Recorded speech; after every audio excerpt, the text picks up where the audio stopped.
नमस्कार, बात छत्तीसगढ़ की में आपका बहुत स्वागत है। मैं हूं आपके साथ बुशरा और आज बात कर रहे हैं 2024 तैयारी और चुनौती। जी हां, लोकसभा चुनाव की तैयारी में बीजेपी युद्ध स्तर पर जुट चुकी है। मैराथन बैठकों का दौर भी चल रहा है और जल्द ही प्रत्याशियों के नाम की घोषणा भी किए जाने के बाद बात इसको लेकर के चर्चा तेज हो गई है। वहीं कांग्रेस भी अपने स्तर पर तैयारियों में जुटी हुई है और इसी बीच दोनों पार्टी के नेता चुनाव के लिए एक दूसरे को चुनौती देते हुए नजर आ रहे हैं। पहले देखेंगे ये खास रिपोर्ट, उसके बाद चर्चा की शुरुआत। सुबह चुनाव की तैयारियों को लेकर भाजपा प्रदेश मुख्यालय कुशाभाऊ ठाकरे परिसर में बुधवार को दिन भर मैराथन बैठकें हुई। बैठक में प्रदेश सह प्रभारी नितिन नवीन ने लोकसभा चुनाव के मद्देनजर अब तक के कार्य प्रगति की समीक्षा की और पदाधिकारियों का मार्गदर्शन किया। भाजपा की मैराथन बैठकों में सबसे पहले क्लस्टर प्रभारियों, लोकसभा प्रभारियों, लोकसभा संयोजकों व सह संयोजकों की बैठक हुई। इसके बाद भाजपा के विभिन्न कार्यक्रमों की टोलियों की बैठक हुई। इसके बाद भाजपा के सभी मोर्चों के प्रदेश प्रभारी, अध्यक्ष, महामंत्री, संभाग प्रभारियों के साथ साथ सभी प्रकोष्ठों के संयोजकों की बैठक रखी गई। सबसे अंत में प्रदेश में चुनाव समिति की अहम बैठक हुई। यह निर्णय लिया गया है कि मंडल से लेकर शक्ति केंद्र और बूथ कमेटियों के पदाधिकारियों व कार्यकर्ताओं को दायित्व सौंपे जाएंगे। बता दें कि विधानसभा चुनाव के ऐतिहासिक जनादेश से भाजपा कार्यकर्ता काफी उत्साहित है और प्रदेश की सभी 11 लोकसभा सीटों पर कमल खिलाने के लिए अब की बार 400 पार का लक्ष्य लेकर चुनावी मैदान पर उतर रहे हैं। लोकसभा चुनाव की तैयारियों को लेकर कैबिनेट मंत्री केदार कश्यप का कहना है कि भाजपा 365 दिन कार्य करती है। यह लोकतांत्रिक पार्टी है, एक व्यक्ति के कहने पर वाली पार्टी नहीं है। भाजपा का एक एक कार्यकर्ता कांग्रेस के बड़े से बड़े नेता को चुनौती दे सकता है। हमारी तैयारी है, लोकसभा का बिगुल बज चुका है। कांग्रेस के लोग कितनी तैयारी में हैं, नजर आ ही रहा है। सरकार के भरोसे में अपनी पार्टी को चला रहे थे।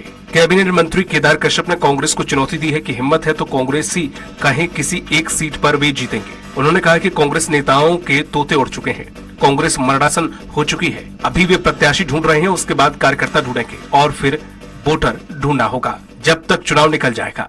और हमारा भारतीय जनता पार्टी का एक एक कार्यकर्ता कांग्रेस के बड़े से बड़े नेता को चुनौती देने में सक्षम है और हमारी तैयारी है और निश्चित तौर पे लोकसभा का बिगुल तो बज चुका है। अब कांग्रेस के लोग कितनी तैयारी में है वो तो सतह पे नजर आ ही रहा है।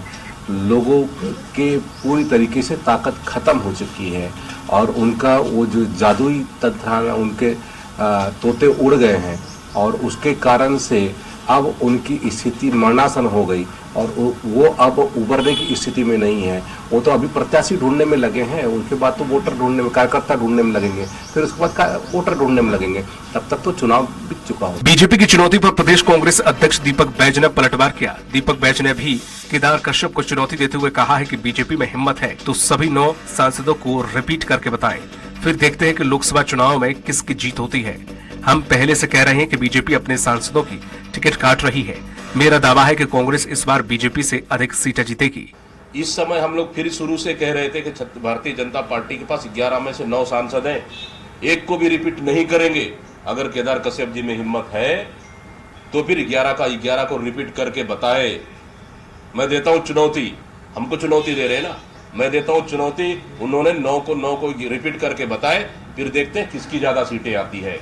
सीईसी का इंतजार है, जब आलाकमान सीईसी का बैठक रखेगी पूरी 11 सीटों पे के नामों पे मोहर लगेगी। बहरहाल लोकसभा चुनाव की तैयारियों में भाजपा कांग्रेस से 2 कदम आगे चल रही है। भाजपा प्रत्याशियों की घोषणा करने जा रही है, वहीं कांग्रेस अभी उलझी हुई नजर आ रही है। इस बीच दोनों पार्टियों के नेता एक दूसरे को चुनौती दे रहे हैं। अब जनता ही तय करेगी कि किसकी चुनौती में कितना दम है। स्वराज एक्सप्रेस के लिए रायपुर से दिलीप साहू की रिपोर्ट। तो चर्चा की शुरुआत करेंगे, लेकिन उससे पहले खास मेहमानों का तारुफ में करा देती हूँ। कांग्रेस से प्रवक्ता सुरेंद्र वर्मा जी हमारे साथ जुड़ गए, बहुत स्वागत है आपका। बीजेपी से प्रवक्ता राजीव चक्रवर्ती जी भी हमारे साथ जुड़ गए, आपका भी बहुत स्वागत है। वरिष्ठ पत्रकार बाबूलाल शर्मा जी भी हमारे साथ जुड़ गए, आपका भी बहुत स्वागत है। तो जिस तरीके से पिछले दिनों लगातार बीजेपी में बैठकों का दौर देखा जा रहा है, पदाधिकारियों का मार्गदर्शन किया जा रहा है, संयोजक से संयोजकों की बैठक हो रही है, उसके अलावा संभाग प्रभारियों के साथ बैठक हुई है, प्रकोष्ठों के संयोजक के साथ बैठक हुई है, प्रदेश चुनाव समितियों की बैठक हुई है। लगातार जो बैठकें चल रही हैं, 1-2 दिन में ये भी फाइनलाइज हो जाएगा कि प्रत्याशी कौन होंगे। इसमें कोई दो राय नहीं कि बीजेपी अपनी तैयारियों से ये जाहिर कर रही है कि वो कांग्रेस की तैयारियों से एक कदम आगे है। लेकिन बीजेपी क्या मानती है, मुद्दे क्या रहने वाले हैं जिसकी बिना पर वो ये मान रही है कि कांग्रेस से वो आगे चल रही है लोकसभा चुनाव के लिए। राजीव चक्रवर्ती जी। बुशरा जी, जी 1996 में पंडित विद्याचंद्र शुक्ल जी आखिरी बार रायपुर लोकसभा की चुनाव सीट जीते थे 900 वोटों से। 1996 से लेकर आज तक कांग्रेस पार्टी रायपुर लोकसभा सीट नहीं जीत पाई है। अगर हम बाकी सीटों की तुलना करें छत्तीसगढ़ में, तो 11 की लोकसभा में कभी हमने 8 जीती, कांग्रेस ने 3 जीता, कभी हम 10 जीते, केवल 1 हार गए, कभी हम कोरबा हारे, कभी हम दुर्ग हारे। इस प्रकार से जो तस्वीर दिखती है, वो तस्वीर दिखती है कि छत्तीसगढ़ की जनता जनार्दन का आशीर्वाद राष्ट्रीय मुद्दों पर हमेशा से भारतीय जनता पार्टी के साथ रहा है। पहले हम नारे लगाते थे कि लाल किले पर लाल निशान मांग रहा है हिंदुस्तान, अटल अडवाणी कमल निशान मांग रहा है हिंदुस्तान। ये लगातार वो आशीर्वाद जनता का मिला है। और आप देखिएगा छत्तीसगढ़ राज्य भी जो बना, तो अटल जी आए थे सपर स्कूल के ऐतिहासिक मैदान पर, जिस मैदान पर कभी पंडित विजय लक्ष्मी जी आई थी और तमाम जेपी जी आए थे। उस ऐतिहासिक मैदान पर अटल जी ने कहा था, अगर आप मुझे 11 की 11 सीटें दे देंगे तो मैं छत्तीसगढ़ राज्य बनाऊंगा। और हालांकि 11 सीटें नहीं आई, उस समय भी केवल 9 सीटें आई। उसके बावजूद भी छत्तीसगढ़ राज्य बना सन 2000 में। तो छत्तीसगढ़ राज्य भारतीय जनता पार्टी ने बनाया, 15 सालों तक उसकी सेवा की, उससे बनाया संवारा। तो अगर लोकसभा के मुद्दे भी आप देखेंगे, जैसा कि आपका प्रश्न था, तो राष्ट्रीय मुद्दे हैं जो 2 जनादेश लगातार मिला, वो भी सिंगल मेजोरिटी जनादेश। हालांकि हमारी एनडीए गठबंधन है, 2014 का भी जनादेश मिला, 2019 का भी जनादेश मिला। तमाम बातें की गई, चौकीदार चोर है या देश को बेचा जा रहा है, और राफेल का मुद्दा हो या राष्ट्रीय अस्मिता का मुद्दा है, सेना का मुद्दा हो, आर्थिक स्तर पर हमने नोटबंदी की, जीएसटी लगाई, इसकी इन्होंने कड़ी निंदा की कांग्रेस पार्टी और यूपीए ने। लेकिन उसके बावजूद भी बुशरा जी, जो भारतीय जनता पार्टी को पूरे देश में अभूतपूर्व समर्थन मिला, चाहे बंगाल हो, चाहे बिहार हो, चाहे उड़ीसा हो, चाहे कर्नाटका हो, चाहे आंध्र प्रदेश हो, तमाम जगह पे, नॉर्थ ईस्ट जहां पे हमारे खाते नहीं खुलते थे, उत्तर पूर्वी राज्य, वहां पर से हमारे सांसद जीत कर आए।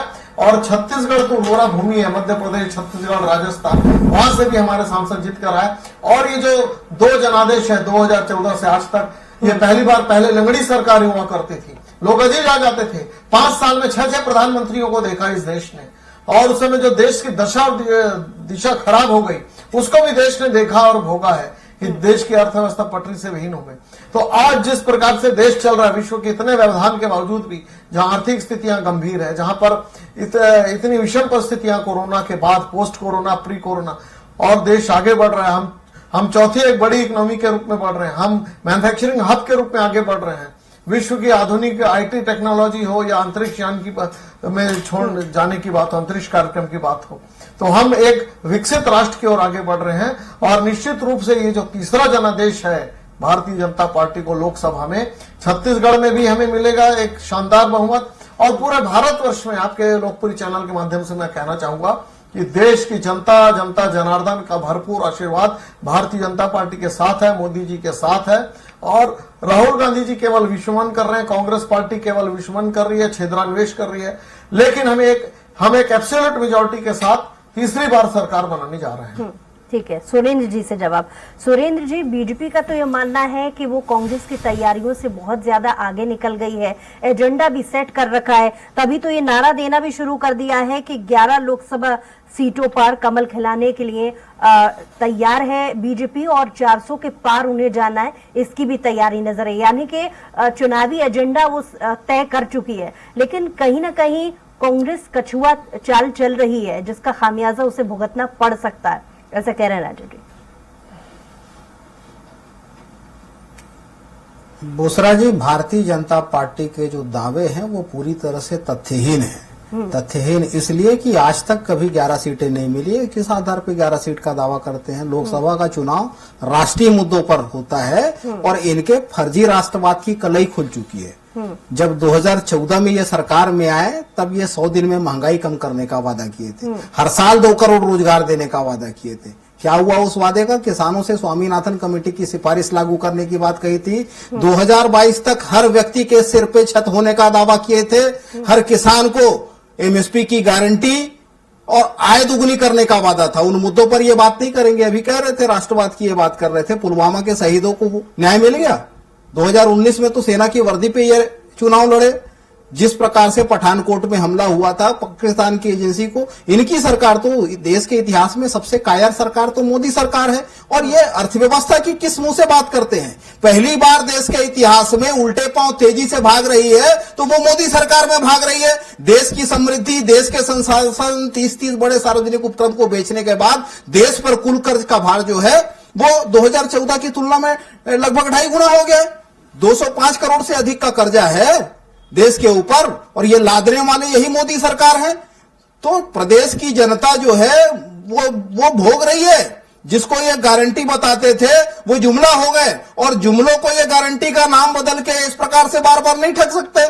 जिस प्रकार से छत्तीसगढ़ में देखिए ये आरएसएस का सर्वे है, ये यहां पर कितना भी ये दिखावा कर ले, सच्चाई यह है कि भारतीय जनता पार्टी और केंद्र की मोदी सरकार केवल हम दो और हमारे दो की सरकार है।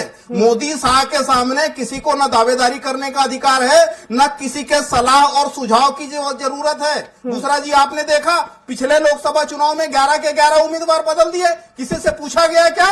और क्या इनका रिपोर्ट कार्ड है बताए?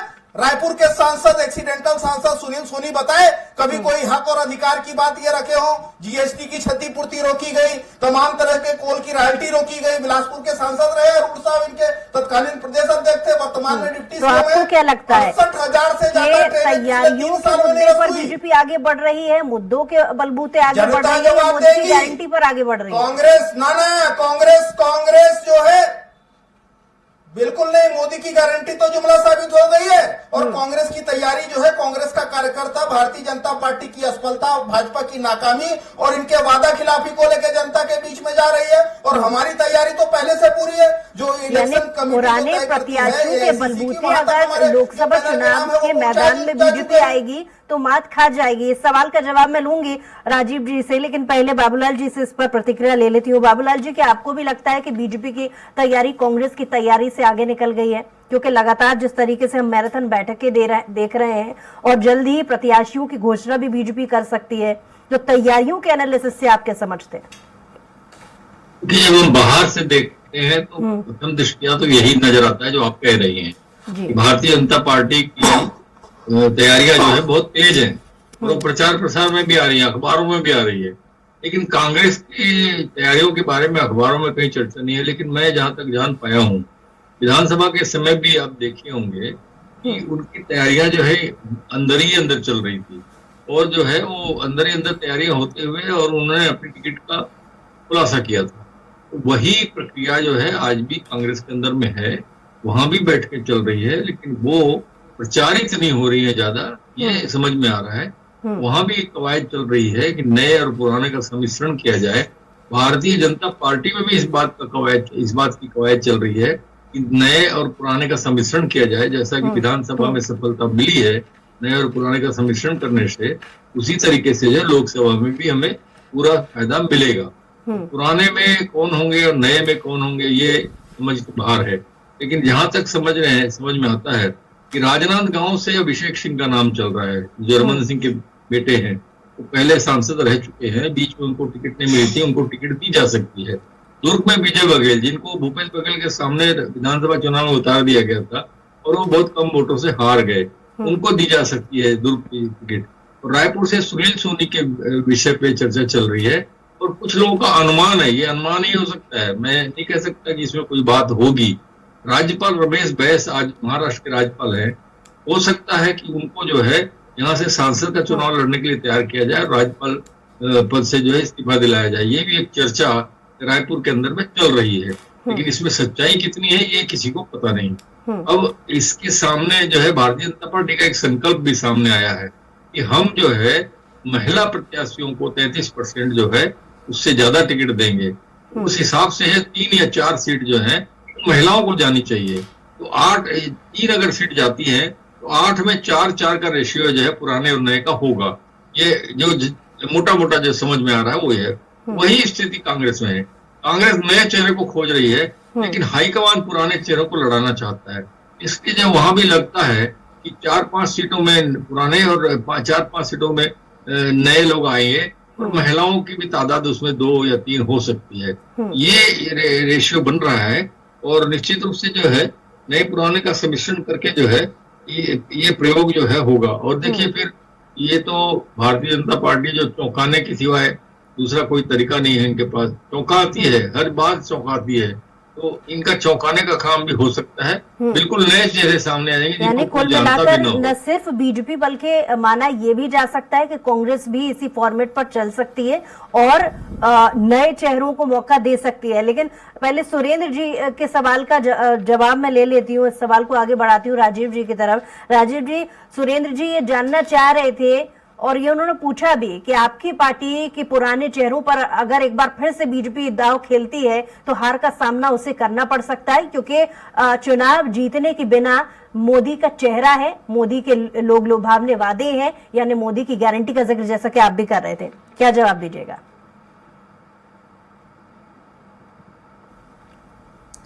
भूषण जी, मुझे समझ में नहीं आता, दीपक बैज जी भी और मेरे प्रिय मित्र सुरेंद्र जी भी लगातार कह रहे हैं कि क्या नौचर्य रहेंगे, कौन रहेगा।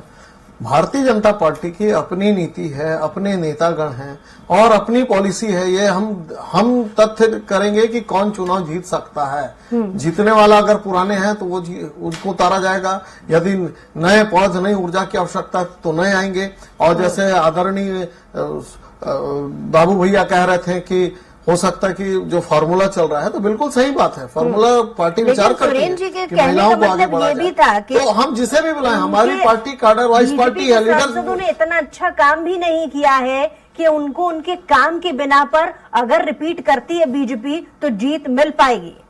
ये चैलेंज कर रही है सीधे सीधे कांग्रेस। बिल्कुल काम अच्छा किए, नहीं, काम किया है लगातार। अगर आप देखेंगे प्रश्नोत्तरी की बात हो, सदन में उपस्थिति की बात हो, प्रश्न उठा तो काम क्या कोई उसका महिमा मंडित किया जाता है। काम हर सांसद का बहुत अच्छा परफॉर्मेंस रहा है। अगर सांसद निधि की खर्च की बात हो, स्मार्ट सिटी के वो चेयरमैन थे, उसकी बात हो, रेल कॉरिडोर की बात हो, वो सीमेंट जो अभी कॉरिडोर बनने जा रहा है उसकी ट्रांसपोर्टिंग करने की बात हो, जो लघु उद्योगों के संवर्धन की बात हो, सारे चीजों में सांसद महोदयों की सहभागिता रही है। अब यहाँ की जो राज्य सरकार थी, पिछली राज्य सरकार, उन्होंने सांसदों के साथ समन्वय नहीं बनाया और वो कहते थे कि आपके सांसद क्या कर रहे हैं। कांग्रेस की पॉलिसी पे वो चाहते थे कि भारतीय जनता पार्टी के सांसद सदन में आवाज उठाएं। तो ये ऐसी अशिष्टता की परंपरा हमारी नहीं है। हमारी संसदीय बोर्ड तय करती है कि अपने अपने क्षेत्र की बात उठाई जाए, देश की बात उठाई जाए, जो समस्याएं होती है उस पर बात उठाई जाए। तो रिपीट होंगे नहीं होंगे ये भारतीय जनता पार्टी तय करेगी। कांग्रेस पार्टी अपनी चिंता। बुशरा जी, मैं एक प्रश्न पूछना चाहता हूँ, या मोदी की गारंटी मुद्दा है, मुद्दे हैं, राष्ट्रीय मुद्दे हैं। हाँ, सारे जो आपने प्रश्न किया वही जवाब है। मोदी की गारंटी मुद्दा है कि 65 साल बनाम 10 साल, और जो आज का 10 साल है, यूपीए सरकार के 10 साल, कांग्रेस सरकार की 65 साल, और जिस प्रकार से मोदी सरकार और अटल जी की तरफ से आया था, उनसे जवाब ले लेती हूँ कि आपके जवाब से और अभी मोदी जी बिल्कुल वो है जो आज आपने राजीव जी की बात को सुना। एक सेकंड बुशरा जी, 5 सेकंड लूंगा, 5 सेकंड लूंगा। नहीं बुशरा जी, 5 सेकंड लूंगा जी। मैं ये पूछना चाहता हूं सुरेंद्र जी से कि भारतीय जनता पार्टी ने बोल दिया हम 11 सीटें जीतेंगे, अपनी टारगेट रख दी 400।